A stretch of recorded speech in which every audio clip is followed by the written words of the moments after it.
ఎండాకాలంలో నీటి బాధలు ఉండకూడదు అనే భావనతో వేసవికాలం వస్తే చాలు నీళ్లకు ఇబ్బందులు పడేవాళ్లు పట్టణ ప్రజలు. గమనించిన అధికారులు 3 నెలల పాటు 30 లక్షల కాంట్రాక్టును తెచ్చి నీటి సౌకర్యాన్ని కల్పిస్తున్నామని మున్సిపల్ కమిషనర్ రమణారెడ్డి తెలిపారు. కమిషనర్ మాట్లాడుతూ సరిగ్గా వర్షాలు లేనందున కౌండిన్య నది మరియు కాలోపల్లి రిజర్వ్ పైప్లో నీళ్లు లేనందున ఈ టెండర్ని పలమనేరు ఎమ్మెల్యే అమర్నాథ్ రెడ్డి తీసుకొచ్చి ప్రజలకు నీటి సౌకర్యం కల్పించారని మున్సిపల్ కమిషనర్ తెలిపారు. ఎద్దుల సంత వీధిలో ఉన్న సంపుకు ట్యాంకర్ల ద్వారా నీళ్లు తరలించి నింపుతున్నామని చెప్పారు. బోర్లని కూడా రీఫిల్లింగ్ చేయించి కొత్త బోర్ని ఏర్పాటు కూడా చేశామని తెలిపారు.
పట్టణ ప్రజలకు విజ్ఞప్తి, మనకు ఈ వేసవిని దృష్టిలో పెట్టుకొని మనకు గత సంవత్సరం మార్చి నుంచి కౌండిన్య నదిలో కానీ అలాగే మనకు కాలువపల్లి రిజర్వాయర్లో కానీ నీళ్లు పూర్తిగా వర్షాలు లేక ఎండిపోవడం జరిగింది.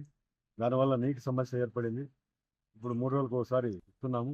దాన్ని సమ్మర్లో ఈ రాబోయే 3 నెలల్లో వర్షాలు పడేంత వరకు ఇబ్బంది లేకుండా ఉండే పరిస్థితి రావాలని మేమందరూ కూడా మన గౌరవ శాసనసభ్యులు మరి కౌన్సిల్ చైర్మన్ గారు సభ్యులందరూ కూడా మన సాధారణ జనరల్ ఫండ్ నుంచి మనకు ఒక 30 లక్షలతో ట్యాంకర్ల ద్వారా ఈ ఎద్దుల సంత సంపుకు సరఫరా చేయడానికి నిర్ణయించి టెండర్ ద్వారా చేయడం జరిగింది. కాంట్రాక్ట్ ద్వారా ఈ రోజు నుంచి స్టార్ట్ చేయడం జరిగింది. అలాగే మనకు ఉన్నటువంటి పంపులన్నీ కూడా ఏదైతే పవర్ బోర్డ్స్ ఉన్నాయో అన్నీ కూడా చెక్ చేయించినాము. నాగమంగళం దగ్గర కూడా 3 బోర్లు ఎండిపోయింటే వాటిని కూడా దృష్టిలో పెట్టుకొని అక్కడ మనమంతా కూడా డీప్నింగ్ చేయడం జరిగింది. నిన్న ఒక 3 బోర్లు, అలాగే ఒక కొత్త బోర్ కూడా వేయడం జరిగింది. ఇవన్నీ కూడా కనెక్షన్ ఇచ్చి మనకు రాబోయే సమ్మర్ను నీటి సమస్య లేకుండా ప్రతి ఒక్కరు కూడా దీన్ని సద్వినియోగం చేసుకునే విధంగా మనం చేయడం జరుగుతుంది. అలాగే వీధుల్లో కూడా మనకు సిబ్బందిని కూడా అమ్యూనిటీ సెక్రటరీస్ మన నీటి సరఫరా సిబ్బంది ఎప్పటికప్పుడు మానిటరింగ్ చేసేదానికి కూడా టైమింగ్స్ కూడా మనం పెట్టి ఆ టైమింగ్స్లో టైలెంట్స్ వరకు ఎవరైతే అందరికి కూడా అందే విధంగా మనం ప్లాన్ చేయడం జరిగింది. ప్రతిరోజు దీనిపై నిఘా పెట్టడం జరిగింది.